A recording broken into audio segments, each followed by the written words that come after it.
Salve, salve! Muito boa noite. Bem-vindos a mais um episódio do Café com Ferri. Eu sou Felipe Corleta, co-host deste podcast. Hoje temos uma convidada muito especial, talvez a convidada com mais seguidores que a gente já recebeu aqui. Cíntia Chagas é professora, escritora e palestrante brasileira, reconhecida por sua expertise em língua portuguesa e por suas opiniões diretas sobre educação e cultura. É um fenômeno das redes sociais e se destaca também na sua comunicação. Lembrando que o podcast Café com Ferri é um oferecimento Sérgio K e Minerva Foods. Rafael Ferri, boa noite. Prazer inenarrável ter Cíntia Chagas aqui hoje. Eu vou ter que me policiar aqui para não cometer erros de português e não ser corrigido ao vivo aqui. Graças a Deus a gente não está ao vivo aqui. Eu queria agradecer a presença da Cíntia aqui, a presença ilustre da Cíntia, e dizer que são poucas e raras as mulheres que conseguem fazer com que uma nação inteira mude os nomes dos filhos. Então, eu começo aqui, a gente, para quem não sabe e está chegando aqui agora, por favor, sigam o canal, Café com Ferri no Instagram, @Felipe Corleta, @Cíntia Chagas.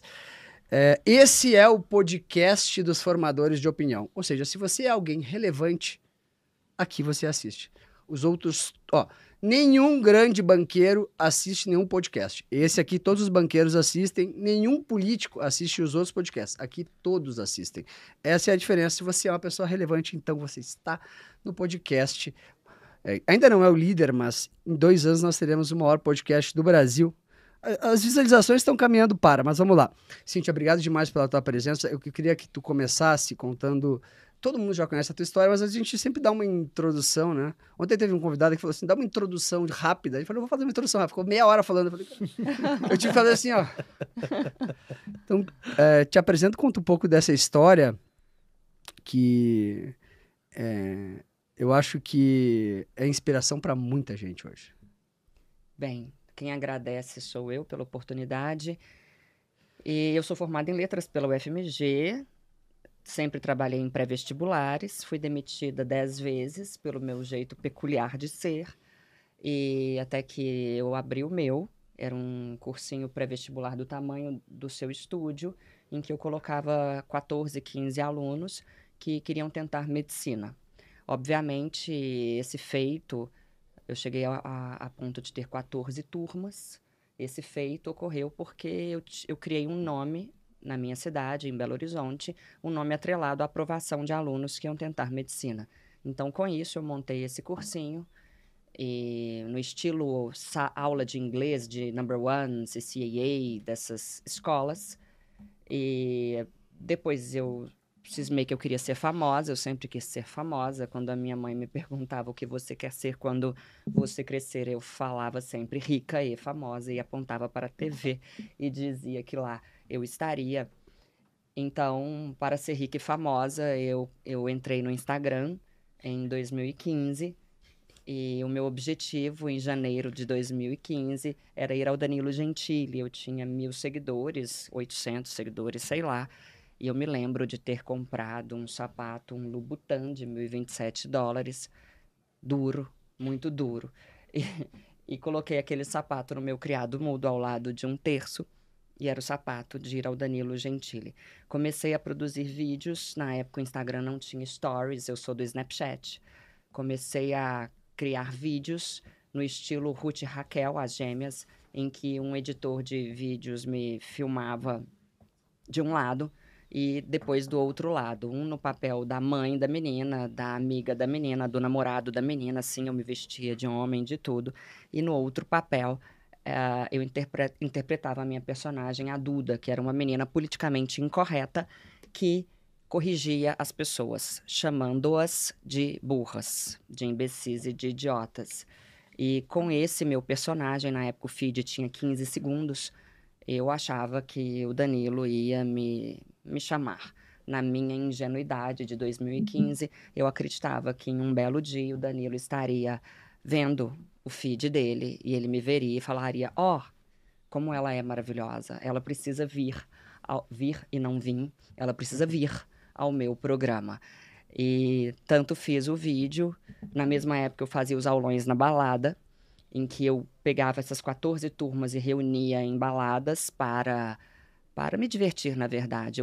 Na época eu falava que era pelos alunos... Tu era mas... baladeira, daí tu era amiga do dono da balada. Exatamente. Exatamente. Ser baladeira me serviu de alguma coisa. E eu fazia um evento beneficente, não beneficente, beneficente, para que a mídia pudesse cobrir, porque eu sabia que a mídia não cobriria nada se não fosse beneficente. Por fim, esse aulão na balada foi ficando conhecido, porque eu fazia várias vezes, até que eu contratei uma assessora de imprensa, porque aí eu entendi que eu deveria fazer essa contratação. E essa assessora me levou ao programa da Eliana, naquele quadro Famosos da Internet. Há vídeos meus contando esse caso, mas ele demora muito. Foi muito engraçado. E logo depois, ela conseguiu a cobertura de um dos meus aulões pelo Jornal da Globo. E no dia seguinte, eu fui à capa do G1. Professora Gata dá aula na balada para revisar o Enem. As feministas não gostaram, pediram para tirar o Gata, porque isso seria, na visão delas, a coisificação da minha pessoa. E eu confesso que fiquei bastante triste, porque eu estava adorando ser a professora Gata, até que o Jornal da Globo, ou melhor, a capa do G1, modificou e escreveu: vestida para balada, professora dá aula em boate para revisar o Enem. E aí, no prazo de 1 ano, conforme combinado com Deus, ou com o meu ego, se assim você preferir, conforme combinado com o que for, eu estava no Danilo Gentili. E a minha vida mudou a partir daí, porque eu me tornei, de fato, uma professora midiática, que era o que eu queria fazer, muito me inspirando no Pasquale. Pasquale sempre foi a minha grande inspiração. E a partir daí, a minha vida caminhou na internet, então são 10 anos de Instagram. Ela leu aqui que eu escrevi ego bem pequenininho, um olhar assim, impressionante. Tu falou de uma coisa importante, a professora Gata. Tu acha que se tu fosse feia, tu não chegaria até onde tu chegou? Tu acha que as coisas, a beleza favorece as pessoas ou não? Eu tive 2 estágios com o fato de ser bonito. O primeiro foi extremamente prejudicial para mim, porque eu dava aula em cursinhos em que eu tinha, na época, 20 e poucos anos, e as minhas colegas de profissão eram senhoras de 60. Com aquele estereótipo de professora que vocês já sabem qual é. Então, sim, várias professoras pediram a minha demissão. Eu fui demitida 10 vezes, não por incompetência, porque eu era demitida depois de 2 anos. Ninguém mantém uma profissional no local se ela for incompetente por 2 anos. Não, eu era demitida porque eu tinha um jeito peculiar de dar aula, sim, mas também porque elas não gostavam de mim. Boa parte das minhas demissões, tenho certeza disso, foi causada pelas mulheres. E então, nesse primeiro momento, foi um problema. Eu usava óculos de grau falsos para que eu ficasse um pouco mais feia, para que eu conseguisse imprimir mais seriedade. E depois, os humilhados foram exaltados. Aí, quando eu entrei na internet, a minha beleza passou a me favorecer bastante. E quais eram as peculiaridades das suas aulas? Eu colocava os alunos em pé, 200 alunos, cantando o funk da crase, eu criava músicas, eu falava palavrões, eu era professora amiga dos alunos, sempre muito próxima. E quando eu dava aula, para vocês terem ideia, houve um cursinho, eu dava aula nesse cursinho na região metropolitana de Belo Horizonte. Eu sempre dei aula em 5, 6 cursinhos ao mesmo tempo, porque eu sabia que a qualquer momento eu seria demitida. E como eu sempre me sustentei, sempre ajudei a minha família, eu precisava de emprego. E aí houve um dia em que eu estava dando aula na parte da manhã, e eu vi alunos sentados no chão e perguntei para eles: o que vocês estão fazendo aqui? Professora, nós somos da turma da noite, mas a sua aula é tão falada que nós viemos hoje de manhã para te conhecer. Então, eu causava um problema até para o pessoal da cantina, porque não havia nem como servir aqueles alunos e por aí vai. Eu entendo que... a minha aula era barulhenta, então o professor ao lado tinha dificuldade de ministrar a própria aula. Você dava aula de português, redação também? Português e redação. De literatura eu tentei por 1 ano, mas eu não consegui, não gostei. O novo futuro profissional das pessoas, do mundo, é a comunicação. E essa tua arte, né, que eu acho que muita gente te segue para também aprender a se comunicar melhor, ter uma postura melhor e, com isso, conseguir crescer na vida. Eu queria que tu falasse sobre a comunicação, a importância da comunicação nos dias de hoje e como isso pode mudar a vida das pessoas, a postura, a maneira com que ela se comunica, e tudo que envolve esse ponto que eu acho que ainda não caiu a ficha, né? Mas eu acho que o grande... dois pontos eu acredito que são as molas propulsoras do teu sucesso nos últimos 12 meses, que é a explosão que tu teve na internet. Primeiro, o posicionamento político. As pessoas gostam de quem se posiciona. Tu começou a se posicionar e tu estourou, primeira coisa. E segundo, a importância que as pessoas estão dando com essa nova era das redes sociais, o mundo do TikTok e tudo mais. E como essa parte de comunicação, as pessoas perceberam que essa parte de comunicação pode... Porque as pessoas são motivadas por duas coisas, né? Medo e oportunidade. Né? Ou elas estão com medo de fazer alguma coisa... A venda funciona assim. Ou é medo ou oportunidade. E eu acho que tu levou esse ponto para frente. Muitas mulheres, na minha opinião, te assistindo, mudaram a maneira de vestir, mudaram a maneira de se comunicar, mudaram a maneira de se portar por tua causa. E eu acho que vislumbrando um futuro melhor, um crescimento profissional. Fala um pouco sobre isso, que eu acho que a tua ascensão, maior ainda na internet, passa por isso. Excelente pergunta. A habilidade mais valorizada no mercado de trabalho é, indubitavelmente, a comunicação. Se houver 2 currículos parecidos, a pessoa que se comunica melhor ganhará a vaga. Não há como. Isso são dados, não é achismo da minha parte, do Instituto Carnegie. Então, não há como fugir disso. E eu chamei atenção para a comunicação e chamei muito involuntariamente. Eu percebi que quando eu comecei a falar o que era elegante na comunicação, na língua portuguesa, na oratória, e o que não era elegante, as pessoas passaram a prestar mais atenção em mim. Com relação à política, não, eu não comecei a me posicionar agora. Eu me posiciono desde a época da Dilma.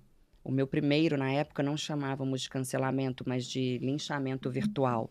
O meu primeiro linchamento virtual ocorreu por causa da Dilma, no dia em que eu postei uma charge em que ela segurava uma gramática e saía um balãozinho dela falando, eu fui torturada na ditadura.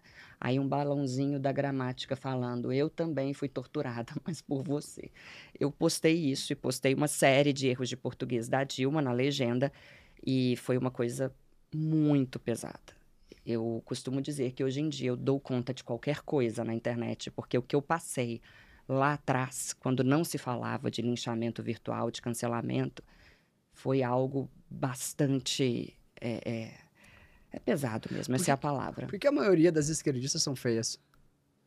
Porque elas não podem levar a sério o que elas têm por fora, a imagem, elas querem levar a sério, elas são muito inteligentes para levar a sério o que está no exterior. Quando, na verdade, é uma grande bobagem, porque, de acordo com o que você disse, a imagem, a comunicação verbal, a comunicação não verbal, a postura, a vestimenta, a roupa, tudo isso faz com que a pessoa seja mais admirada. Existe uma estudiosa do comportamento humano, a Amy Cuddy, que eu imagino que você já tenha ouvido falar dela. Só que aqui a gente não entende nada de nada. A Amy Cuddy diz que a sensação de poder, a noção de poder que você tem de você e o poder que você exerce sobre o outro não vem de dentro para fora, mas de fora para dentro. E aí tem aquela frase dela que se tornou famosa, fake it until you make it. Finja até conseguir. Então, nas minhas palestras, o meu primeiro ensinamento é finja. Finja. Uma mulher maquiada é capaz de tudo. Uma mulher arrumada é muito mais capaz. Na época da pandemia, os psicólogos nos diziam que nós não deveríamos ficar em casa de pijama, porque quando nós nos vemos de pijama, quando nós nos vemos desarrumados, nós mandamos para o nosso cérebro a mensagem de que nós queremos dormir, de que nós não estamos bem. Então, nada disso é achismo, é tudo verdade. A partir do momento em que a mulher, o homem, todos nós, a partir do momento em que o ser humano cuida da própria imagem, indo da linguagem não verbal, de posicionamento de mão, de postura, de regras até de etiqueta, de linguagem verbal, de português, essa pessoa se torna mais poderosa. Por que você acha que as pessoas têm tanto medo de falar em público? O medo de falar em público vem, sobretudo, da vaidade da pessoa. Quando falo em público, eu coloco a minha cara à tapa. Eu me abro para a avaliação. Então, o tímido nada mais é do que uma pessoa vaidosa. Assim como o prolixo. O prolixo, que é o extremo oposto, o prolixo fala muito porque ele tem medo de ser mal julgado. Na medida em que eu falo muito, em que eu abarco todos os pontos, eu me protejo de erros, eu me protejo do esquecimento. Ninguém vai falar, mas ele não sabia isso, mas ele não falou isso, mas não. Então, são duas vertentes bastante interessantes. O prolixo e o tímido, na verdade, são grandes vaidosos. Deixa eu perguntar uma coisa. Se tu fosse começar de novo agora e assumisse o corpo de outra pessoa, o que tu faria para mudar de vida?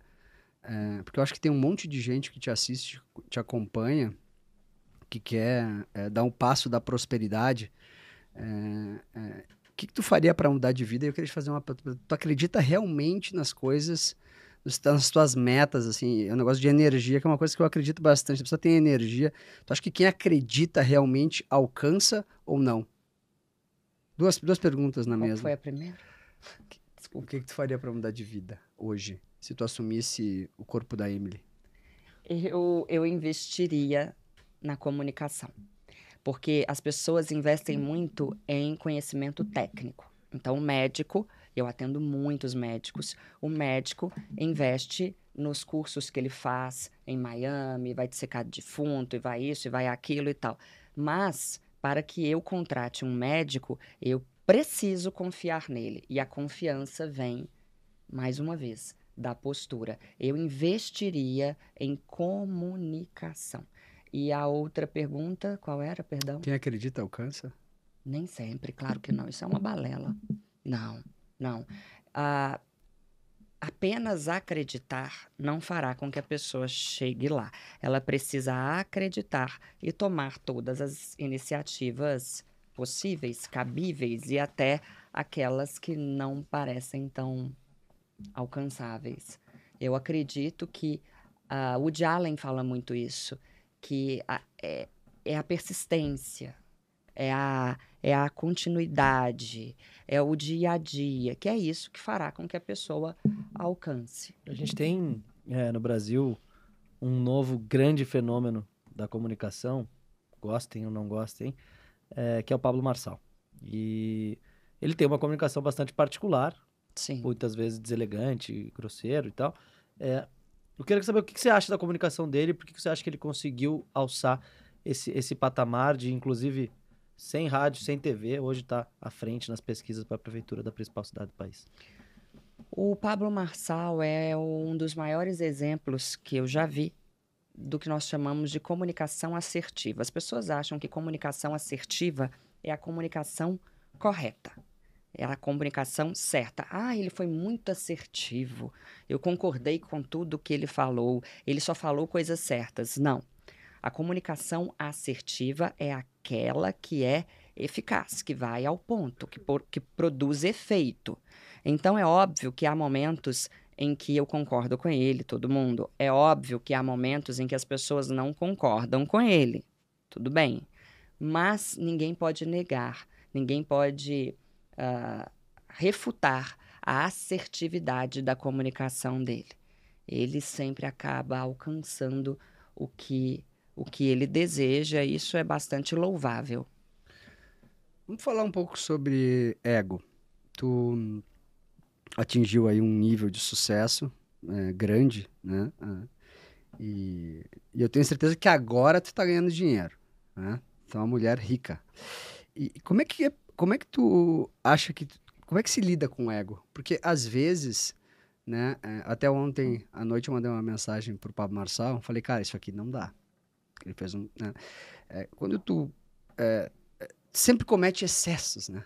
Uma certa hora como é que tu volta para dentro da caixa, volta a ser uma pessoa... Fala um pouco sobre o controle do ego. Ótimo. Eu tenho amigos com os quais eu me relaciono desde os 8 anos de idade, desde os 9 anos. E sem essas pessoas, eu não conseguiria manter o meu equilíbrio. Porque são pessoas que conviveram comigo em fases muito diferentes da minha vida e que me conhecem de modo muito profundo. Se eu ficar 2 meses sem ver os meus amigos, eu adoeço. E, obviamente, a minha família também. Mas no caso dos meus amigos, eles sabem particularidades que a minha família não sabe. Então, é aos meus amigos que eu recorro. Para mim, eles são a grande fonte desse pé no chão sobre o qual você fala. E eu tenho muita consciência. Eu sou uma leitora ávida. Eu li Machado de Assis. Há um poema do Fernando Pessoa que todo mundo deveria ler. Por favor, leiam. Em 5 minutos as pessoas vão ler, que se chama Se Te Queres Matar. É um poema em que o eu lírico fala com um suicida em potencial. E, basicamente, ele diz, se te queres matar, mata-te. Não há de fazer falta a ninguém. Lembrar-se-ão de você aniversariamente, na data em que nasceste, na data em que morreste. E ele vai falando acerca da finitude humana, de quão insignificantes todos nós somos. E se nós pararmos para pensar, nós sentimos falta, no máximo, dos nossos bisavós. Você não sabe quem foi o seu tataravô, e daqui a pouco você também não vai ter importância absolutamente nenhuma. Quem fica na história? Grandes líderes políticos, grandes nomes do cinema, Marilyn Monroe. Só que ainda assim, essa pessoa que fica na história, o que fica na história é uma faceta dela. E essa faceta, obviamente, não compreende o todo. Então, no fim das contas, eu sou uma pessoa extremamente nihilista. Eu acho que daqui a pouco eu morro, e é isso.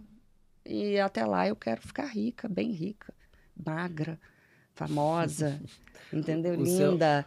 É isso. Mas eu vou morrer daqui a pouco, então eu não vejo importância.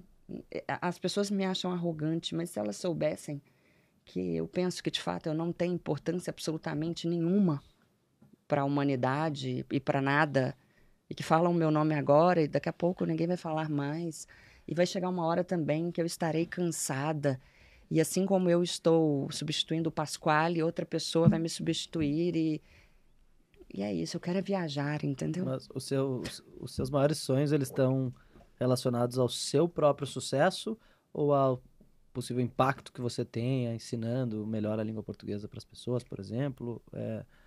Assim, como você divide essa coisa mais egoísta com altruísta? O que é sucesso para Cíntia Chagas? Essa é a pergunta.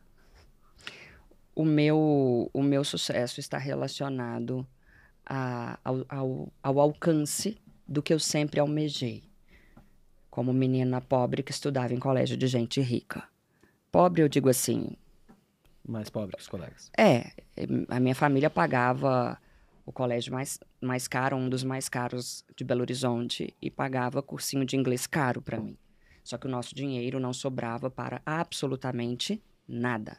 Então, não fui para Disney quando eu fiz 15 anos, como as minhas amiguinhas foram. Eu não tive aquela festa linda, maravilhosa de 15 anos. Eu sempre andei de ônibus, eu não tinha carro, as minhas amiguinhas, elas tinham, e por aí vai. Então, seria uma grande mentira da minha parte se eu falasse que tudo isso foi para mudar o mundo. O meu primeiro objetivo sempre foi um objetivo atrelado ao dinheiro e à fama. A fama, talvez, por alguma necessidade de validação, alguma necessidade de reconhecimento, não sei. E o dinheiro, porque eu gosto de dinheiro mesmo. Eu amo o dinheiro. Eu amo as coisas boas da vida. Faria sempre que nem gostei. o Tio Patinhas mergulharia naquele... Meu amor, durante certo tempo... Eu tenho um Instagram comigo mesma, era a foto do Tio Patinhas. Eu gosto Instagram também. não, um WhatsApp comigo mesma, era a foto do tio Patinhas. Eu sempre amei o tio Patinhas, inclusive.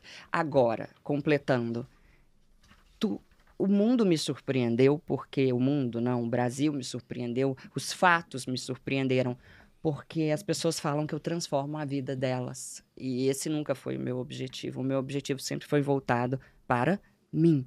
Então, eu passei a transformar a vida das pessoas. As crianças são apaixonadas por mim, elas me param e falam, chiquíssima, Marauquê maravilhosa, e falam que estão estudando. Então, veja bem, hoje, agora, quando eu entro em contato com esse aprendizado que eu gero, com essas crianças, com um caso da Cláudia Souza, uma aluna que eu tive que era empregada doméstica e que hoje é advogada, tendo passado no exame da ordem e tudo, aí eu me emociono.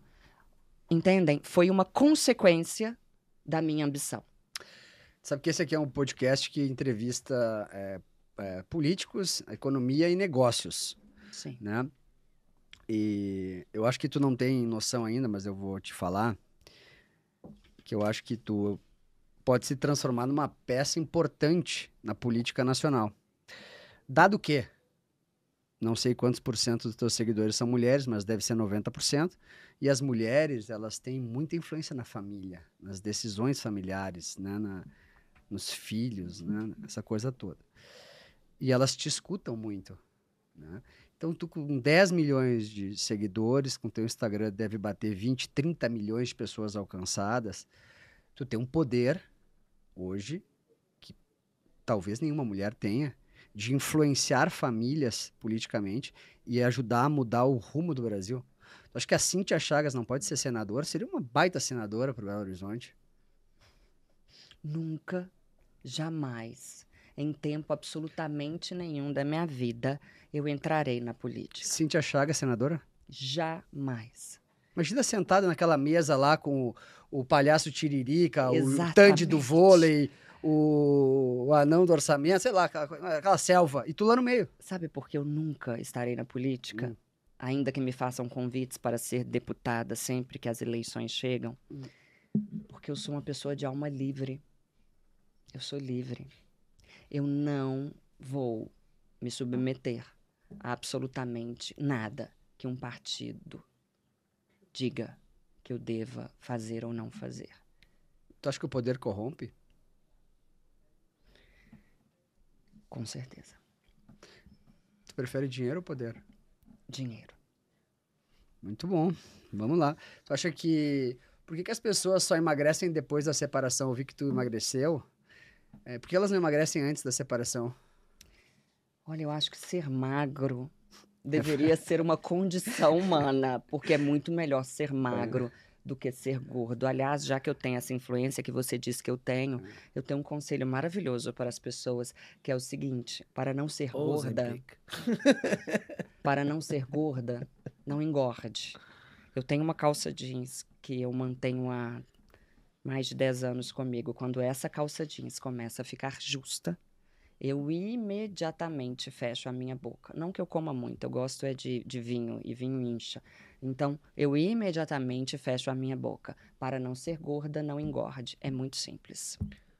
Você é meio, parece, adepta de símbolos, né? Desde o sapato para ir no Danilo Gentili, a foto do Tio Patinhas. Você acha que esses símbolos, eles são importantes para as pessoas conseguirem focar nos seus objetivos? Em que sentido esses símbolos podem te ajudar a atingir o sucesso? Adorei. Eu tenho sempre alguma imagem para a qual eu olho várias vezes no dia. Houve uma época em que eu queria ganhar X mil reais, uma quantia, e... Quanto era? Eu queria ganhar 120 mil. Por mês? E aí eu coloquei eu escrevi na geladeira RS 120 mil. Em um ano eu estava ganhando 120 mil. E hoje em dia, se você me perguntar qual é o símbolo que eu tenho, é um avião. Mas eu acho que eu não quero comprar um avião, porque não seria o caso do momento. Mas eu quero poder comprar vários aviões e manter vários aviões. Então, é um avião particular que toda hora eu olho para ele no meu celular, ele simboliza um grau de riqueza a que eu ainda vou chegar. Você prefere vinhos do Novo Mundo ou do Velho Mundo? Do Velho Mundo. Eu acho que é fácil isso aí. Só, alô, Amaro, aviação, por favor, estenda o contrato que você tem aí com algumas influenciadoras. Para a Cíntia Chagas, está aqui um recado para você que é do marketing da Amaro Aviação.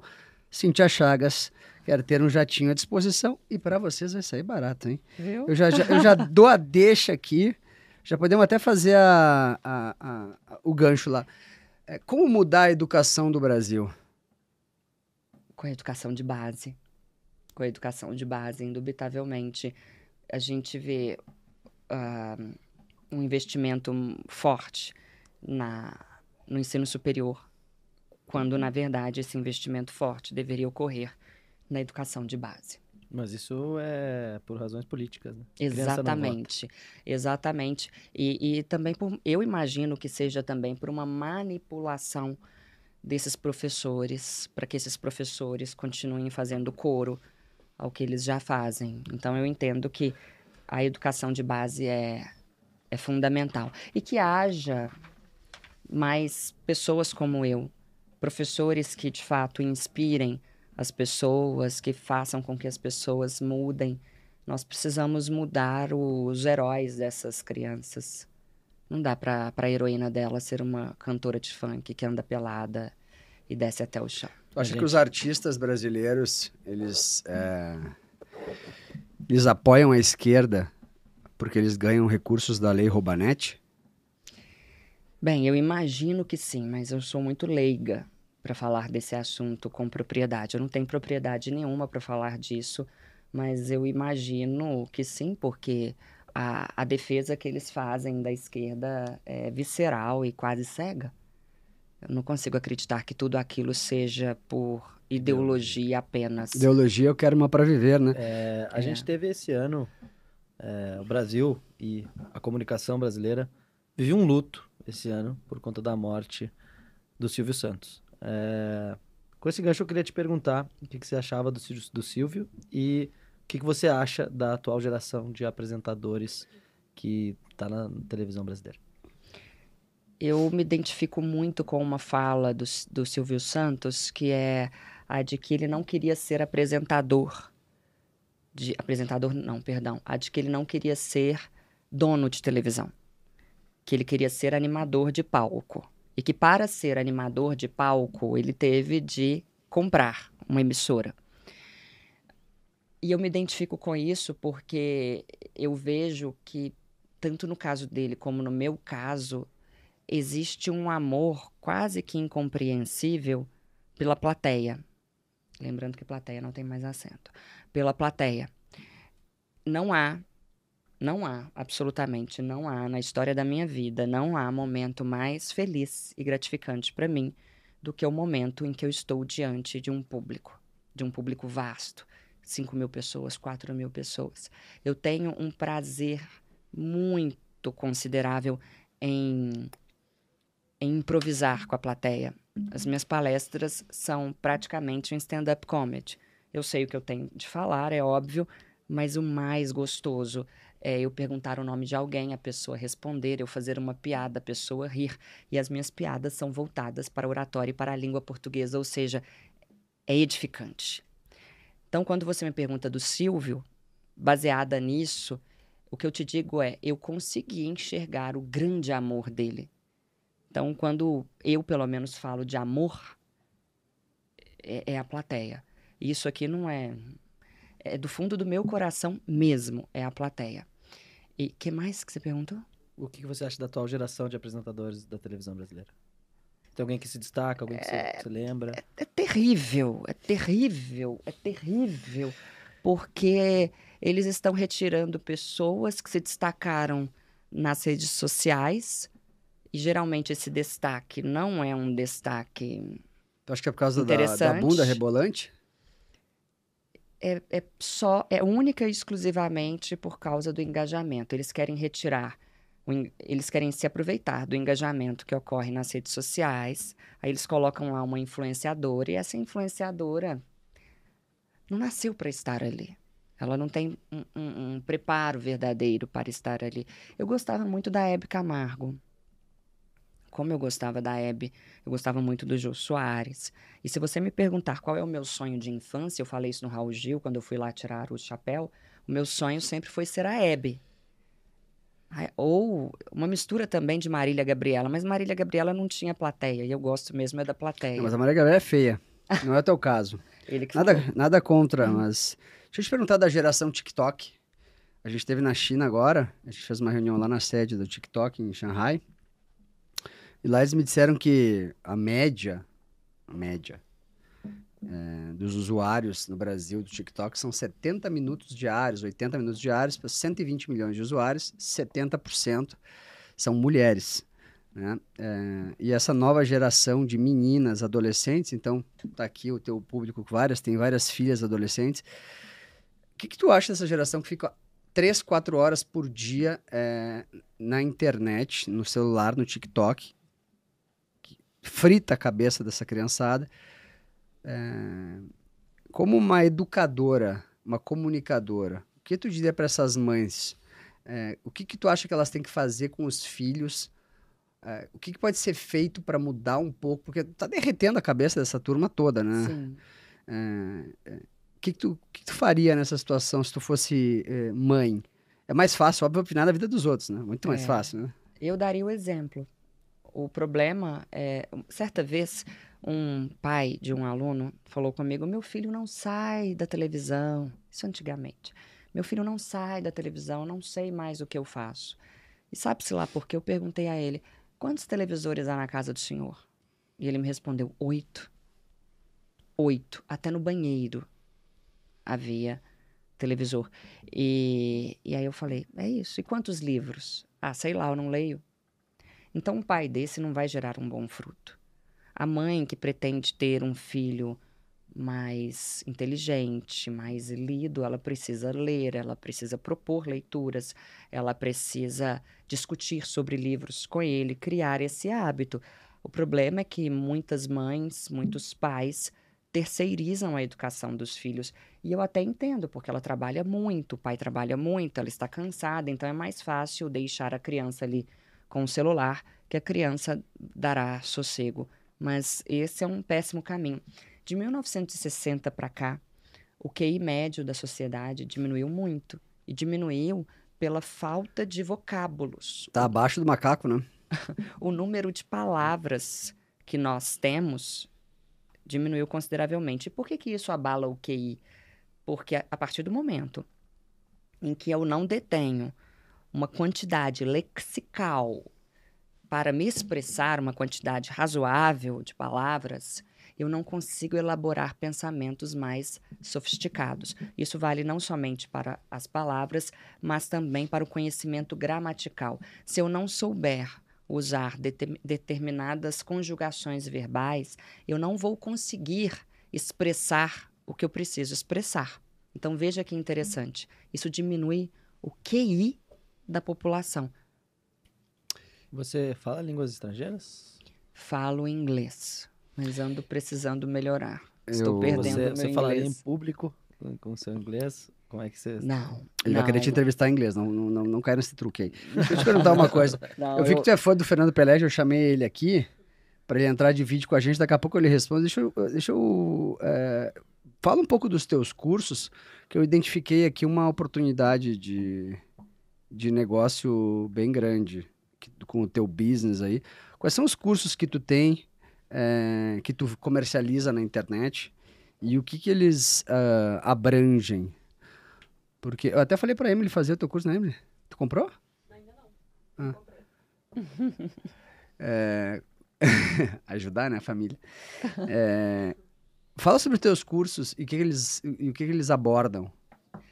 Eu tenho um curso de língua portuguesa voltado para a pessoa que não tem tempo para estudar a língua portuguesa. Por quê? A gramática é gigantesca. Se o indivíduo começar a ler a gramática e entrar em determinados conteúdos, ele vai desistir. Então, para que a pessoa não desista de falar e de escrever bem, eu tenho um curso chamado Fale Direito Brasil, em que eu abordo os aspectos mais importantes para que a pessoa não passe vergonha. Por exemplo, o uso do porquê, o uso do pronome demonstrativo, este, esse, aquele, o uso do pronome relativo, sobre o qual, do qual, com cuja, sobre cuja, regência verbal, regência nominal, pontuação, crase, que é o que as pessoas precisam e elas não sabem. Mas isso não é uma coisa que se aprende rápido. Comigo, sim. Ah, é? Comigo, sim, porque eu tenho um jeitinho. Eu sou professora de pré-vestibular. Eu ensino as coisas com música. Então, Eu sou objetiva para para melhorar ensinar melhorar o... a língua portuguesa. Certo. Ou seja, imagine, eu peguei a gramática Tem muita gente que precisa desse curso, hein? mas a maioria, Inclusive, eu. 34% dos currículos É. são descartados antes mesmo da leitura final devido a erros de português. Então, esse é um curso muito interessante para que você não vire o meme, para que você não fale cidadãos, por exemplo, para que você não vire um meme. Esse é o primeiro. O segundo é o curso Comunique-se, um curso de oratória. Esse primeiro curso tem quantas horas? Eu nunca sei números, talvez 5, alguma coisa assim. Depois tem um curso maior, que é o curso Comunique-se de oratória. Lá eu vou desde a postura, passando pela gesticulação. Começo na postura, passo pela gesticulação, falo do olhar, falo sobre como falar em público, dou técnicas de argumentação baseada em Schopenhauer, falo sobre... Aí há uma fonoaudióloga que fala sobre dicção, sobre como usar a voz, uma consultora de moda que fala sobre a vestimenta mais adequada para o mercado de trabalho, tanto para o homem quanto para a mulher. Há uma aula sobre como dizer não. A pessoa sai do curso preparada. Ela melhora, de fato, a comunicação verbal e a não verbal. As gafes que as pessoas cometem quando falam em público e por aí vai. Há um outro curso, esse não é ministrado por mim, em que o meu diretor de estratégia digital... Tu tem um diretor de estratégia digital? Sim. Isso é chique. Não é chique? Eu acho que hoje somos umas 25 pessoas para vender os meus cursos. Tenho quase certeza disso, porque essa parte é com ele, não é comigo. É que nem o Burrão. Sabe aquele personagem da internet? Não. Ele ficou na 5ª série e tal, que ele tem um império de negócios. E quando sempre pergunta alguma coisa, ele fala, cara, eu não sei, isso aí é com o financeiro, porque eu parei na 5ª série. É sempre assim. Eu não sei os números, e eu só sei o quanto que está entrando. E, enfim, e o Fernando, nós temos um curso chamado Donos Digitais, em que ele vai do beabá do Instagram até o que há de mais sofisticado, para que a pessoa consiga vender ou o produto dela ou o serviço dela por meio do Instagram. E agora eu Esse curso custa quanto? Eu acho que menos de 1.000. Não sei. Eu não sei mesmo, não sei os números. Tá legal. E muito bom. Eu sei que eu acho que custa menos de 1.000. Não sei. E eu lancei agora um guia, que as pessoas costumam chamar de e-book, mas eu prefiro falar que é um guia. É mais chique, né? Um guia chamado Chiquíssima, em que eu ensino regras de conduta. Eu falo de tudo ali. Eu falo de comportamento em salão de beleza, comportamento em elevador, falo de filmes a que a pessoa deve assistir, de livros, falo de etiqueta de um modo geral, um formador de oratória. Qual que é o comportamento adequado no elevador? Ficar mudo. Elevador, você entra, dá bom dia, e se você quiser ouvir a sua conversa ao áudio, você... Aliás, a pessoa que quer ser elegante hoje em dia, ela precisa comprar fones de ouvido. Não há elegância no mundo de hoje sem fones de ouvido. Então, aí tem também a importância de você esperar as pessoas saírem. As pessoas saem, você não fica na frente do elevador, você fica ao lado. As pessoas saem, você entra. Se vocês tiverem uma ligação, você já desliga antes mesmo de entrar no elevador. Se for ouvir qualquer coisa, é com o fone. E fique lá quieto na sua, mudo, e no máximo se restrinja caso alguém fale, o tempo mudou, você diz e tal, e pronto. Basicamente, é isso. E por incrível que pareça, as pessoas precisam ouvir essas coisas. Eu que pego mais ou menos uns 6 voos ou 8 por semana para palestrar, eu posso afirmar com veemência, o brasileiro não sabe se comportar dentro de aviões. Esse é o meu maior sofrimento. Não são as horas no avião. Amaro O comportamento- Aviação, por favor, Tá gente. vendo? Eu preciso de Fê um não sei. jatinho. Fê não sei. Fê não sei. Quantos patrocinadores tu tem? Não sei, eu tenho clientes. Não, patrocinadores. Eu patrocino o canal da Cíntia Chagas. Quantos? Nenhum. Amaro Aviação, está aí o gancho para vocês. Nós podemos falar que voo não tem mais assento, se aterrissar ou aterrissar, viagem com G, viagem com J, isso tudo dá conteúdo. Mas eu respondi o que você perguntou. Deixa eu te perguntar, hoje em dia, né, a gente nessa novo mundo, né, dos últimos anos, a explosão das redes sociais, todo post que alguém faz tem um objetivo, concorda? Sim. Beleza. Qual é o objetivo de uma mulher que exibe o corpo num post? O objetivo é melhorar a própria autoestima, porque ela é uma pessoa insegura que precisa ser validada por meio da objetificação da própria imagem.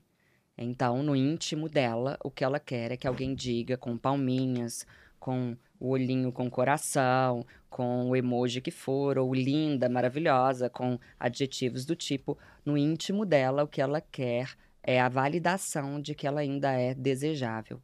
O que para mim é uma grande pena, porque todo mundo vai envelhecer. Então, quando a mulher cresce, quando ela se constitui mostrando o corpo dessa forma, vai ser complicado para ela na hora em que o corpo dela não estiver mais tão desejável.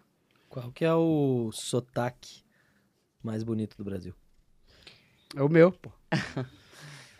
O sotaque mais bonito do Brasil é o sotaque o sotaque neutro. Não existe sotaque neutro, falei uma grande bobagem. É a própria ausência de sotaque.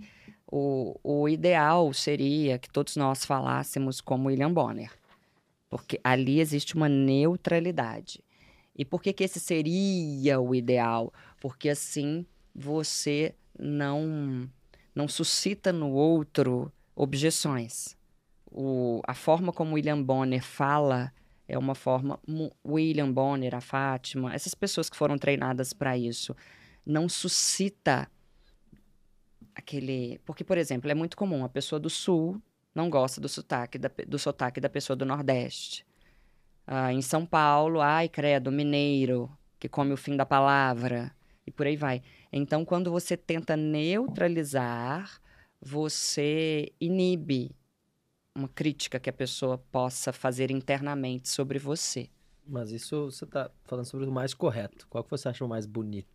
O meu gosto, É. o de São Paulo, do paulistano. Paulistano. Do paulistano, eu acho. Aí é gosto. Para o meu gosto, o sotaque do paulistano é... Não aquele que fala assim, não. O paulistano... O paulistano. Tu te acha machista?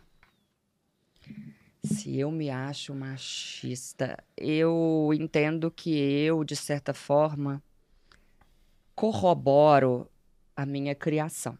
Então, na minha criação, corroboro significa confirmar. Na minha criação, eu aprendi que é o homem quem paga a conta. Mas eu também aprendi que a mulher feliz é a mulher independente. Eu fui treinada para ser independente. Eu sou Se eu Acho que fosse a mulher um psiquiatra, independente, ela afugenta os homens? ela é mais interessante, ela atrai mais, mas poucos conseguem manter, dependendo do nível de independência dela. Tinha um amigo meu que falava, pegar é fácil, quero ver tu manter.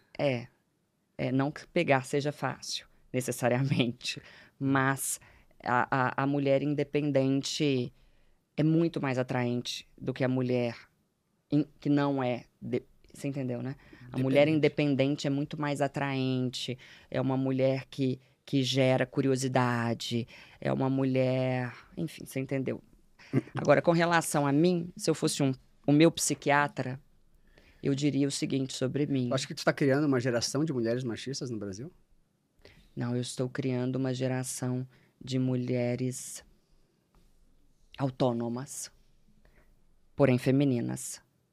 De mulheres que sabem que elas precisam trabalhar, que elas precisam do dinheiro. Que a mulher com dinheiro é muito mais feliz do que a mulher sem dinheiro. Que a mulher que tem acesso à educação sempre será mais admirada do que a que não tem. Eu estou criando uma geração de mulheres que entendem a importância da educação. É isso que eu vejo em mim. Mas, por outro lado, eu estou criando também uma geração de mulheres que entendem que depilar as axilas é necessário. Ah, mas daí também é brincadeira, né? Estamos lidando aqui com... Eu achei que existe uma... Voltando para o tema educação aqui, que eu gosto de provocar perguntas polêmicas, mas voltando ao tema educação, tu acha que existe uma doutrinação marxista na educação brasileira? E é por isso que 70%, 80% dos jovens nas últimas eleições que fizeram título votaram no Lula? Com certeza. Eu não tenho a menor dúvida sobre isso. Tanto a mídia quanto a... Acho que era por isso que tu era odiada pelos outros professores? Eu sou odiada pela minha classe desde quando eu entrei na faculdade. As pessoas não conversavam comigo já na faculdade. Eu não fui à minha formatura. Eu não fui à minha Não colação. foi na formatura? Não, pra quê? Com aquelas pessoas? Não. E o mais interessante... Eu tinha curiosidade sobre elas. Veja, eu tinha curiosidade sobre elas. Eu não tinha preconceito. Eu queria entender por que elas andavam daquela forma, por que elas se vestiam daquela forma, por que elas ficavam ali na hora do intervalo fumando maconha e falando de Platão. Eu queria entender aquelas fumou pessoas. maconha, Cíntia? Não. Eu vi que tatuagens tu tem, né? Ferrari não tem adesivo, né? Pois é, foram erros que eu cometi aos 18 anos quando eu não sabia que Tu eu acha era que é uma brega Ferrari. essa tatuagem? Breguíssimo. Eu odeio. Eu odeio. Tenho pavor de tatuagem. Em 1 ano e meio eu não terei mais nenhuma. Então, onde eu estava antes da tatuagem? Esqueci. Da doutrinação marxista. Pois então, durante a época da faculdade, essas pessoas já não gostavam de mim. Mas eu nunca fiz nada para elas. Pelo contrário, o preconceito vinha delas. E, na condição de professora de cursinho, o que eu via era o seguinte, alunos... Eu dava aula só para aluno rico. Que eu aprendi uma coisa, ou você ganha dinheiro com o pobre, ou você ganha dinheiro com o rico. Não se ganha dinheiro com a classe média. Pelo menos na área da educação, de cursinhos. Eu via que os professores que abriam cursinhos voltados para a classe média sempre quebravam. E os que atendiam, colocavam 200, 300 alunos cobrando pouco, vingavam. Ou os que fizeram o que eu fiz. Eu cobrava um preço altíssimo para dar aula para 14 pessoas por turma. E esses alunos que vinham dos colégios mais caros de Belo Horizonte me diziam que dentro de sala, no cursinho, no outro cursinho que eles estudavam, porque o meu era específico de redação, no cursinho que havia todas as matérias, ou no colégio, os professores deliberadamente falavam do Lula, da Dilma, e já na época, quando o Bolsonaro surgiu, lá atrás, chamavam os alunos de bolsominion, e por aí vai. Eu sou de direita, vou morrer sendo de direita, mas eu entendo que precisamos de décadas para mudar essa situação. A direita precisaria estar no poder por muitos e muitos e muitos e muitos anos. Me diz 3 dicas para a pessoa que quer melhorar a oratória dela. Em primeiro lugar, fazer o meu curso. Porque ela precisa de técnicas. Se não quiser fazer comigo, não faça, faça com outra pessoa. Mas conheça as técnicas. Invista nisso. Invista nisso. Aprimore-se.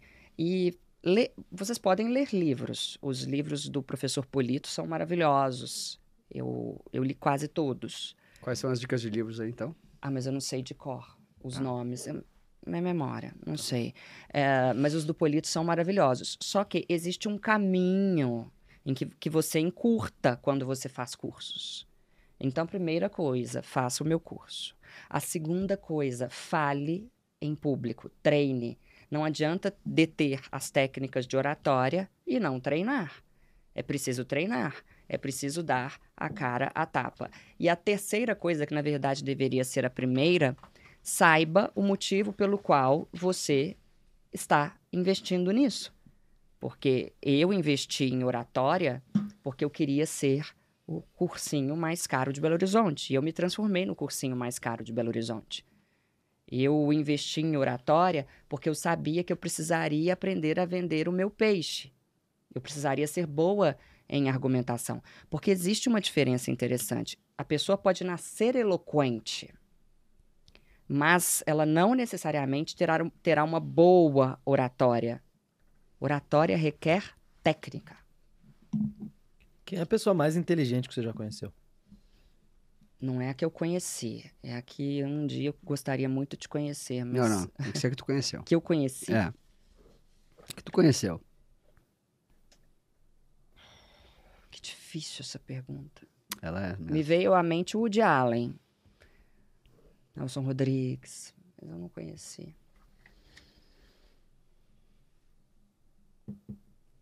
Eu acho o Temer bastante inteligente. Eu gosto do Temer. Tive a oportunidade de entrevistá-lo. E ainda mais na idade em que ele está. Você acha chique a mesóclise? Maravilhosa. Maravilhosa. O Temer é muito inteligente. Tem uma oratória fora do comum, uma simpatia.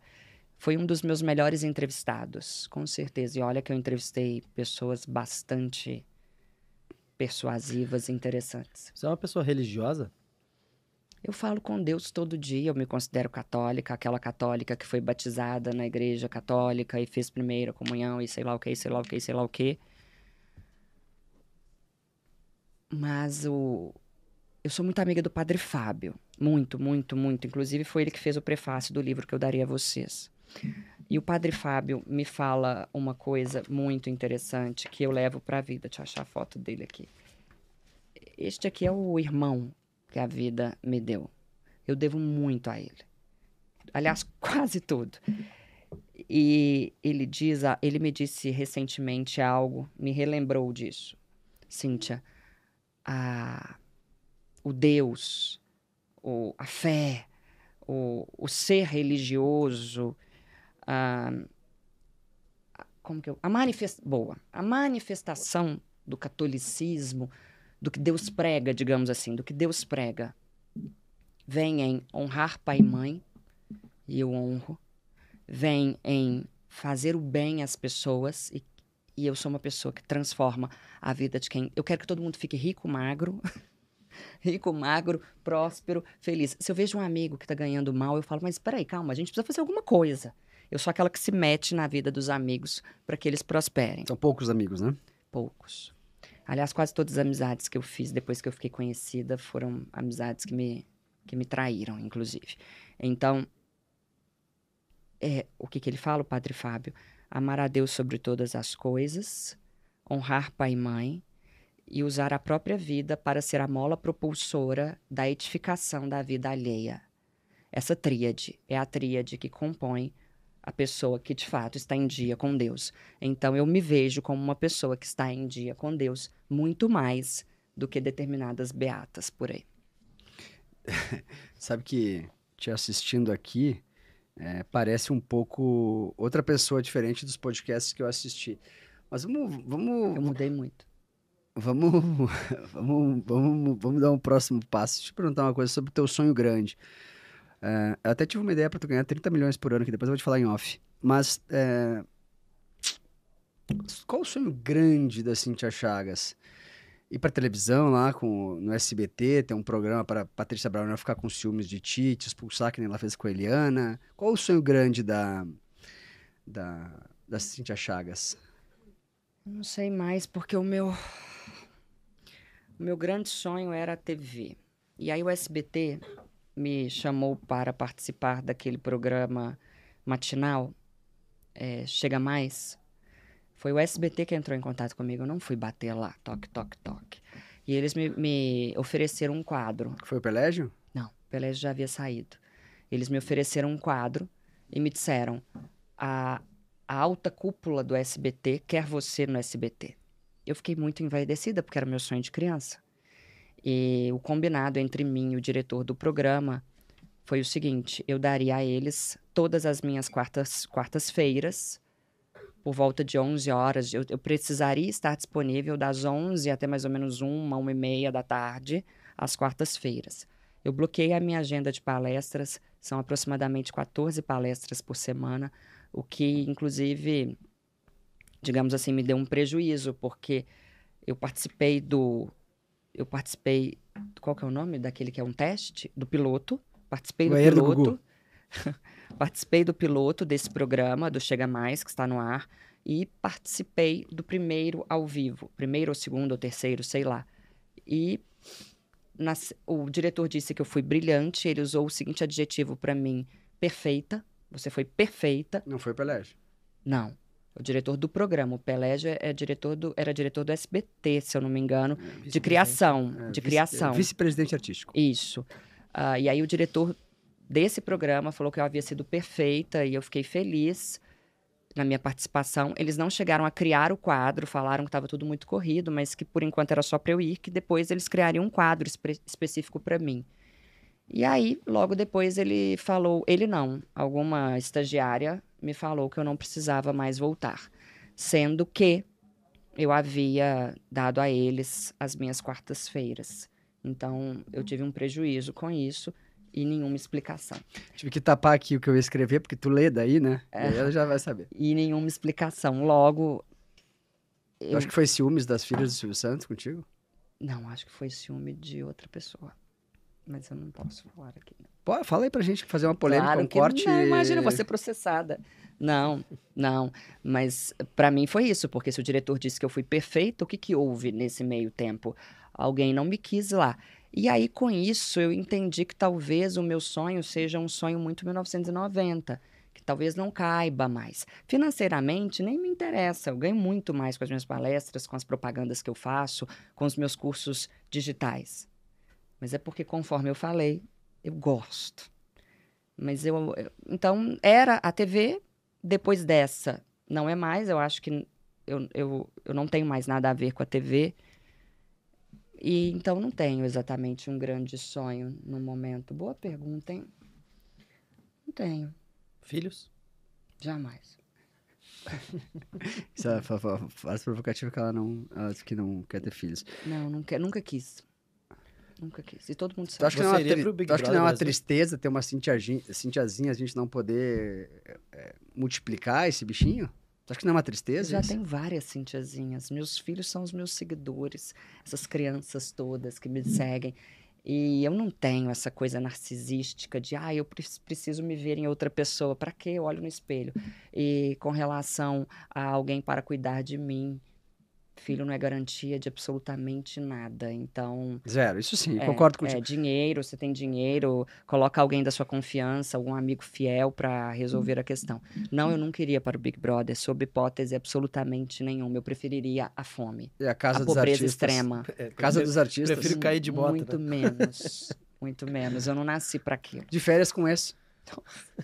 Deixa eu perguntar. Pena que eu não posso falar o que eu pensei. Você acredita em signos? Demais. Eu sou libriana com ascendente em Satanares. Libriana. E quase todos os meus planetas são em Libra. E de acordo com a minha melhor amiga, que é minha astróloga, Clarissa Cavalcante, eu sigo, veja lá. E ela falou que o meu mapa astral é quase idêntico ao do John Lennon. O que faz com que eu pense, ou eu terei um Yoko Ono, ou algum seguidor vai me matar. Qual é o signo da ambição? O signo da ambição? Não tenho a mínima ideia. O Capricórnio, não entende nada de signo mesmo. Eu só gosto. Só gosta. Deixa eu te perguntar uma coisa. Nessa ascensão profissional agora, que tem uma mulher rica, famosa, aparecem aí os amigos de ocasião, eventos. Conta um pouco dessas pessoas que apareceram, surgiram, te traíram e tu ficou tão desgostosa assim. Eu fiquei mesmo, porque as amizades que eu fiz aqui em São Paulo... é complicado eu falar as amizades, porque uma pessoa ou outra pode se considerar minha amiga e falar, eu não, mas é que eu não considero essa pessoa uma amiga. Mas, de um modo geral, as amizades que eu fiz aqui foram amizades de pessoas que queriam engajamento. Isso, para mim, hoje é nítido. Engajamento. Porque o meu engajamento é muito alto. E aí você vai descobrindo coisas. É triste, mas faz parte. Eu tenho um psiquiatra maravilhoso que Faz terapia. Faço. Quantas vezes por semana? Depende da época. 5? Uma. Mas às vezes eu preciso dele um pouco mais. E ele fala uma coisa, Cíntia, você ganha exorbitantemente bem. O que você ganha não é só pelo trabalho que você desenvolve no Instagram. Você ganha para ser achincalhada. Você ganha para não ter tantas amizades novas. Você ganha para isso. E não, eu não sou uma pessoa sociável. Eu raramente vou a esses eventos. Eu tenho pavor de eventos. Eu preferiria que não me chamassem, inclusive, para eu não ter de falar não. O que não significa que eu não queira conhecer novas pessoas. Recentemente eu fui ao show do Bel. Eu sou completamente apaixonada pelo Bel. Pensei que tu gostasse de sertanejo. Gosto de sertanejo Qual também. Qual é o teu artista predileto? No sertanejo? Eu gosto do Bruno e Marrone. Eu gosto da velha guarda. Eu gosto do Zezé de Camargo e do Luciano. Eu adoro o Leonardo. Lembra minha avó. Adoro. Ih, ele não vai gostar disso, né? O Leonardo lembra minha avó. É que minha avó gostava muito do Leonardo. Belo corte, hein, Emily? O Leonardo lembra minha avó. Exato. Ele não vai gostar. E um grande amigo me chamou para ir a Brasília para assistir ao show do Bel. Sim, eu peguei um avião e fui lá só para assistir e voltei. Não foi de Amar Aviação. Olha que absurdo. Não, de novo em avião comercial. E ali eu conheci pessoas. Então, quando é um momento em que não é aquela coisa... Como que eu vou? Já sei. Eu fui para lá para me divertir. As pessoas que ali estavam ali para quê? Para se divertirem. Então, quando é assim, eu gosto. Eu não gosto do que as pessoas chamam de fazer networking. Eu nunca fiz isso. Eu nunca, na história da minha vida, saí de casa para conhecer ninguém. Para ficar lá e vamos ver o que eu vou tirar desse evento aqui. Eu vou conhecer fulano vai me dar aquilo, depois aquilo, depois aquilo. Não. As pessoas vieram até mim. Sempre. Eu sou uma pessoa que não sai de casa para isso. As pessoas que vêm até mim, porque de fato eu sou muito interessante. Tu te acha? Maravilhosamente. Quando é que foi a virada da chave do teu perfil? Quando é que você realmente percebeu que, nossa, agora meu engajamento explodiu? E quais são os sinais, assim, de que Deixa eu só você tava no caminho certo? Deixa eu só responder. Tu acha que a pessoa precisa confiar no taco dela para dar certo na vida ou não? Precisa. Se ela tem alguma desconfiança, tu acha que ela não sai do lugar? Porque Não, as pessoas, às vezes a pessoa tem a síndrome do impostor, sabe? Síndrome do Sim, impostor? ela acomete muitas pessoas. Já foi Já? Já, porque tudo para mim é muito fácil. No sentido de... Como que eu vou explicar isso? A minha performance, ela é fácil. Eu não treino. Eu aprendi técnicas de oratória, sim, mas o que eu faço aqui no Instagram não é uma coisa difícil, não é artificial, é fácil. Então, é óbvio que em algum momento eu pensei, bem, eu tenho assim, eu devo ser uma impostora, porque você entende? É fácil. Para mim é fácil. Para mim, o que é difícil? A matemática, a física, a química, os números. Isso é difícil. Agora, essa parte que eu faço é fácil. Então, você fica assim, esse livro que eu darei a vocês, eu escrevi em 21 dias.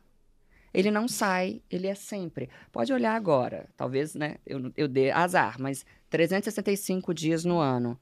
Em 360, ele é o primeiro da Amazon na categoria ensino de idiomas. Ou na categoria linguagem, alguma coisa assim. Ele é o primeiro. Eu escrevi em 21 dias.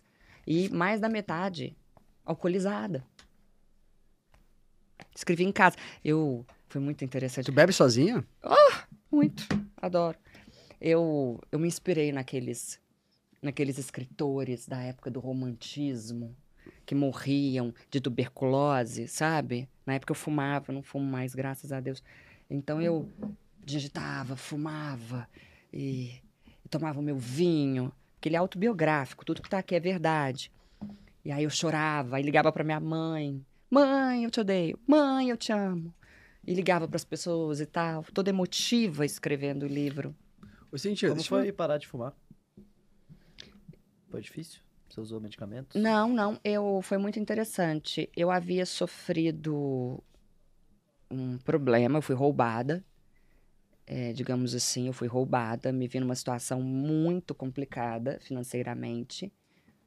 E um belo dia eu estava ali magra, não conseguia comer nada, tomando uísque, sozinha, em um apartamento horroroso. Tomou uísque sem gelo? De vez em quando.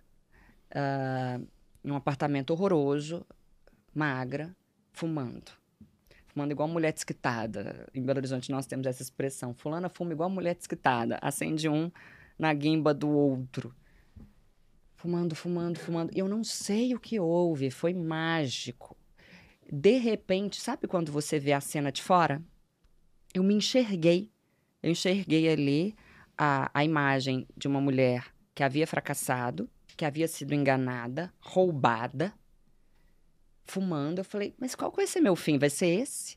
E eu não sei o que houve do ponto de vista cerebral, psíquico, psicológico. Eu olhei para o cigarro, falei, não quero isso mais. E joguei fora e nunca mais consegui fumar. Porque eu tentei, tá? Eu tentei. Quando você tá com uma amiga, que você vai bebendo, tomando vinho, e a conversa fica boa... Não foi pro vape? Ai, detesto aquilo. Pendrive, né? Detesto aquilo. E a fumaça, e ela vai fumando. Eu tentei. E eu não consegui. O meu cérebro criou uma espécie de trauma, que eu não sei o que é, em que eu passei a associar o cigarro ao fracasso. Graças a Deus. E aí depois eu me Tu recuperei. acha que quem fuma é fracassado? Não, claro que não. Naquele momento eu estava vivendo uma cena de fracasso por ter sido roubada. Você ia ajudar muita gente se tu dissesse que sim. Esse corte ia pegar. Eu vou perguntar de novo. É frágil. Tu acha que fumar é pra fracassados? Fumar é coisa de gente fragilizada. De gente que precisa do cigarro como bengala para viver. Deixa eu te perguntar uma coisa sobre a tua relação com os outros. Eu vejo assim que tu não... usualmente, a pessoa para ela escalar na internet, né? O que o pessoal faz? Muita collab, né? Um indica o outro, um puxa o outro. E no teu perfil não tem. Eu nunca vi, nenhuma vez, tu citar absolutamente ninguém. Por quê? Tu não é trampolim de... Como chama? Trampolim de... Tem uma expressão lá. Por que tu nunca citou ninguém? Nunca vi nenhum artista. Zero. E eu te acompanho, eu assisto. Eu me fiz sozinha. Eu me fiz completamente sozinha. Depois de ter sido demitida 10 vezes e de criar o meu cursinho, eu fiz um cursinho de redação e de língua portuguesa em que apenas eu ministrava. Éramos o contador, a faxineira e eu. Eu abria o cursinho, eu fechava o cursinho. Só eu dava aula. Eu aprendi a ser sozinha. E eu tenho muito brilho. Eu tenho muito brilho. Então eu não preciso de fazer parceria com as pessoas que precisam de mim. É arrogante? É. Mas é verdade. Eu não precisei. Eu nunca pertenci, a nenhum grupo. Veja que interessante. Eu não sou do grupo dos que fazem grandes lançamentos e eles se unem e um participa do evento do outro. Não sou. Até porque eu não vou a evento absolutamente nenhum de graça. Eu não sou do grupo da direita, ainda que eu seja de direita. Você não vai me ver ali fazendo trabalho com aquelas pessoas. Não vai. O contato que eu tive maior com a direita foi na época em que eu entrevistava as pessoas. Eu entrevistei muitas pessoas de direita. Eu não sou do grupo das blogueiras de moda, das influenciadoras. Eu não pertenço a grupo nenhum. Eu sou Cíntia Chagas, para o bem e para o mal. Se eu tiver sucesso, é um sucesso em que o meu nome estará lá. Se eu tiver fracasso, vai ser um fracasso meu. O sucesso é meu, o fracasso é meu, é tudo meu. E quem me ajuda é o Fernando, que é o meu diretor de mídias digitais. Tu conheceu onde, Fernando? Em Balneário Camboriú. Uma balada. Não. Tínhamos uma pessoa em comum. A gente Quem, tá me, chegando. quem me ajuda é o Fernando. Quem me ajuda são os meus amigos. Quem me ajuda é a minha família. Eu não sei trabalhar com essas... sabe o que é, no fim das contas? Eu não sou interesseira. Eu não sei fazer isso que as pessoas chamam de networking. Eu não tenho interesse. Tu acha que networking são pessoas interesseiras? Eu acho um bando de gente interesseira que quer ver o que elas podem tirar do outro. Com certeza. Eu odeio quando alguém fala assim comigo. Eu vou te ligar ao fulano. Não é ligar, não. Te conectar. A pessoa fala conectar, eu já não quero olhar pra cara dela. Eu vou te conectar com fulano, que vocês têm tudo a ver. E aí é um querendo tirar proveito do outro. Eu não nasci pra isso. Tu é anti-networking. Totalmente. E sou anti a palavra networking também, que nós podemos substituir por relacionamento. Deixa eu perguntar uma coisa. Muita gente acha, supõe, inclusive antes de tu chegar, perguntaram aqui, tu acha que é um personagem que ela faz na internet? Cíntia Chagas é um personagem? Essas tiradas sarcásticas, será que ela é assim na vida pessoal? Será que ela não é? Porque desde quando a tua explosão foi com os haters, né? Porque hater A minha explosão, que inclusive você perguntou, eu não respondi. Posso te interromper e já continuar? Pode, eu já te interrompi várias vezes, então. Então tá. A minha explosão ocorreu há um ano, conforme você falou muito bem, quando eu resolvi ser eu mesma. Porque eu passei por várias agências, por alguns empresários, e sempre o pedido que me fizeram foi o de que eu fosse fofa. Eu não posso falar que falar top é cafona. Eu precisaria falar que é inadequado, porque é um estrangeirismo de pouca envergadura semântica, blá, blá, blá, blá, blá.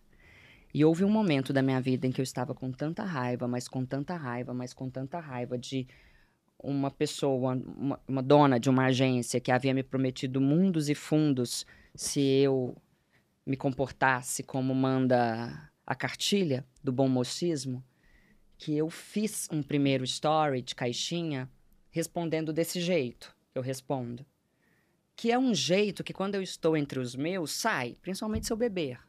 Então, assim, eu tenho isso, de falar assim. A gente nem ofereceu vinhos maravilhosos aqui, a gente não ofereceu nenhuma nada. Eu tenho isso de falar assim, de ser debochada, eu sou crítica, isso é meu. Mas é uma faceta que eu sempre quis mostrar. Lá quando eu criei a Duda, lá atrás, que era politicamente incorreta, eu sempre quis mostrar, mas me impediam de mostrar. Então, o divisor de águas foi o momento em que, até para fazer raiva nessa dona dessa agência, eu fiz a resposta desse meu jeito. E aí, da noite pro dia, eu ganhei 30 mil seguidores, depois 25 mil, depois 20, depois 30. Eu perguntei, gente, da caravana de onde? De onde vocês vêm? Do vídeo tal, do vídeo tal, do vídeo tal, do vídeo tal. Eu falei, tá, então vou continuar. Que era o que eu queria ter feito antes. Porque tem também um pouco de humor nisso. Que é o mais autêntico. Mais autêntico, mais divertido.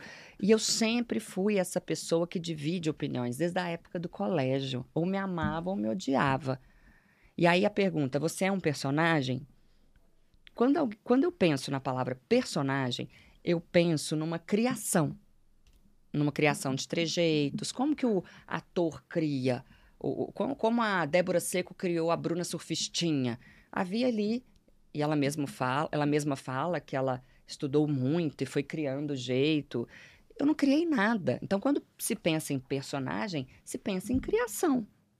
Não houve a criação de absolutamente nada. O que vocês veem ali é uma vertente, uma faceta hiperbolizada da minha personalidade. E é óbvio, quando eu falo de hipérbole, de exagero, é óbvio que qualquer pessoa minimamente inteligente vai entender que quando eu digo que quem fala vibe é maconheiro, eu não estou... Eu não... É preciso ser muito idiota para achar que todo mundo que fala vibe é maconheiro. Mas é óbvio que a pessoa que fala vibe... É maconheiro. Que a pessoa que fuma maconha, geralmente vai falar... Tá entendendo? Você é a favor da liberação da maconha? Não, claro que não. Você é a favor do aborto? Do jeito como está. Sou a favor, sim. A mulher não tem que ter um filho de um estupro, a mulher não tem de ter um filho oriundo de uma agressão, ou um filho com problemas você entendeu? Do jeito que está, eu acho que está ótimo. Não tem de mexer nisso. Há pessoas que dizem que, mas a criança não tem culpa do estupro. É porque não é mulher. Porque não é tu que foi estuprado. Exato. Tu acha que vale tudo por dinheiro? Não, tudo é um pronome indefinido, é muita coisa. Não. Até onde tu acha que é o limite da pessoa? Por que tu acha que o poder é tão sedutor? Eu entendo o seguinte, os nossos arrependimentos vêm da quebra dos nossos valores. Quando nós nos arrependemos de algo, é porque, de certa forma, nós quebramos algo que é um valor para a gente.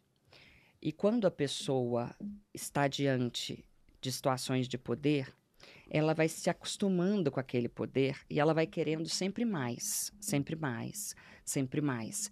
E ela, assim como Machado de Assis fala muito, as pessoas deveriam ler Machado de Assis porque elas passariam a compreender o ser humano melhor.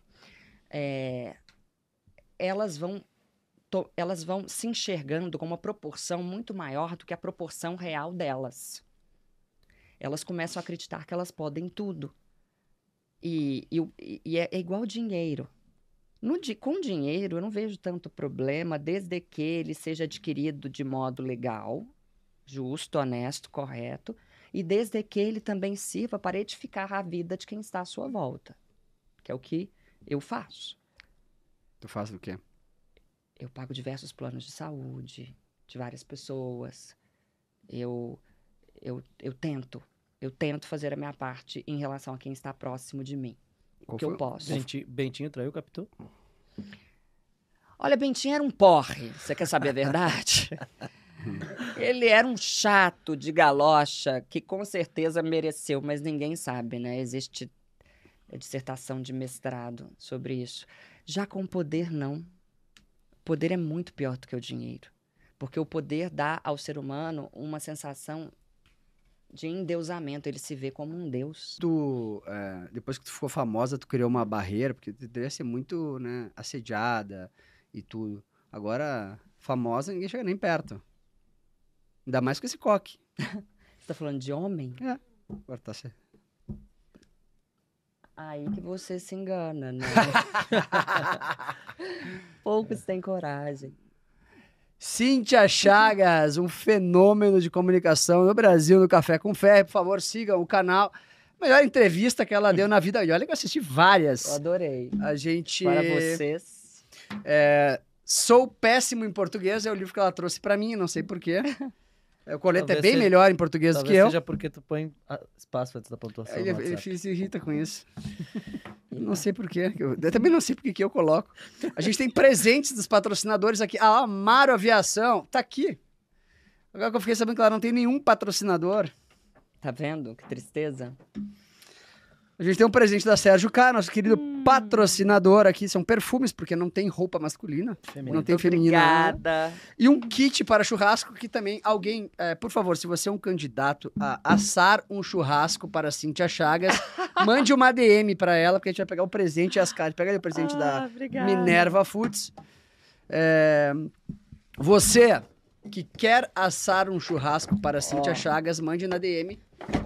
Você que quer assar um churrasco para Cíntia Chagas, mande na DM. Quero assar um churrasco para Cíntia Chagas. Cíntia Chagas ficará vegetariana por um bom tempo. E vai ter bastante... Vai ter tudo pra fazer um churrasco na casa da Cíntia Chagas. Porque a Minerva Foods. Tem faca, Tábua, garfo, tábua, tudo. garfo, Inclusive carne pra fazer o de churrasco. primeira. Olha! Que aqui é presente, não é brinde. Aqui é presente, não é brinde. Esse aqui é o podcast dos formadores de opinião. Ou seja, se você é uma pessoa relevante, se você é irrelevante, não assista aqui. Mas se você é relevante, por favor, compartilhe esse vídeo. Nos siga nas redes sociais. Cíntia Chagas, recados finais, muitíssimo obrigado. Presença Eu quem ilustríssima, agradeço. famosíssima aqui no Café com Ferre. Em breve, o maior podcast do Brasil. Amém. Parabéns. Muito obrigada. Obrigado, Obrigado, Cíntia. gente. Obrigado pra toda a equipe aqui do podcast. Emily, João, Fábio. Um beijo pra todos e até a próxima. Valeu! Um beijo.